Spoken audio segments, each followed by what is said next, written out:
पता नहीं। तो उन्होंने एक जगह हमको रखा और जब यहाँ दर्शन किया, रास और कथा सुनी, उस समय बड़े सिद्ध महापुरुष थे मथुरा दास जी, वो भक्तमाल की चर्चा करते थे, बड़े सिद्ध, वाणी से अमृत टपकता उनकी। अब तो मन रम गया और जिस आश्रम में रखा वहां संत सेवा होती थी, तो वहां हटाने का कोई नाम नहीं था। तो 2-3 महीने व्यतीत हो गए, लेकिन वहां वातावरण जो था वो आश्रम का था और काशी में घाट में रहते एकांत वातावरण में, तो एकदम मन भागा कि एकांत मिलना चाहिए जिससे हम निरंतर भजन कर सके। अब वहाँ एकांत तो हमारा कोई परिचय नहीं। मदन मोहन का टीला देखा है? इस टीले पे चढ़ करके एकांत में दोपहर के समय खूब रोए भगवान से, आर्त भाव से।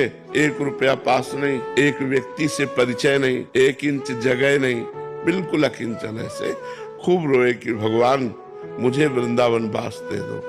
कहीं भी अगर एक कोने में मैं पड़ा रहूं, वृंदावन से कभी बाहर न जाऊं, तो मेरा जीवन सार्थक हो जाए। प्रभु अब मैं रास के बिना नहीं जी सकता, अब मैं वृंदावन के बिना नहीं जी सकता।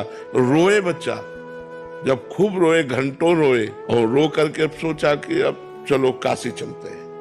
पुनः जैसा हमारा जीवन था, तो जो ही उतरे तो एक छोटी सी इतनी बड़ी लाली गौर वर्ण की हमारा चला पकड़ा, दोपहर का समय था, और बस ऐसे घूमने लगी चारों तरफ और बोले थी जाएगो बाबा जाएगो।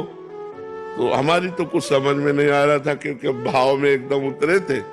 अचला छीना ऐसे चल दिया।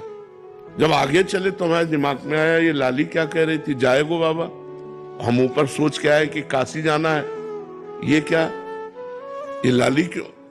तब लगा यार श्री जी तो नहीं थी, क्योंकि वृंदावन फिर लौट के आए, हमें लगा कि किसी गोस्वामी की कन्या होगी। तो लौट के आए, वहां आसपास पूछा तो बोले यहाँ तो बाबा जी रहते हैं सब, मदन मोहन जी के नीचे, यहाँ तो बाबा जी रहते, यहाँ तो कोई कन्या है नहीं, लड़की है नहीं।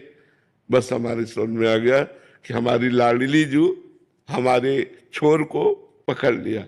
जिस आश्रम में हम रहते थे उस आश्रम में गए तो पहले से एक संत खड़े थे। उन्होंने कहा बाबा एक महेशानंद गिरी जी संत हैं, आप उनको नहीं जानते, उन्होंने आपको देखा है, वो आपसे मिलना चाहते हैं। उनका क्यों, जब जानते नहीं तो क्यों मिलना। बोले हमें पता नहीं, लेकिन आपको बुलाया है। हम गए, बोले वहां जहां आप रह रहे हो वहां अनुकूल आपके नहीं होगा, ये कमरा है एकांत में, आप यहाँ रह लीजिए। आप क्या व्यवस्था लाडली जी की।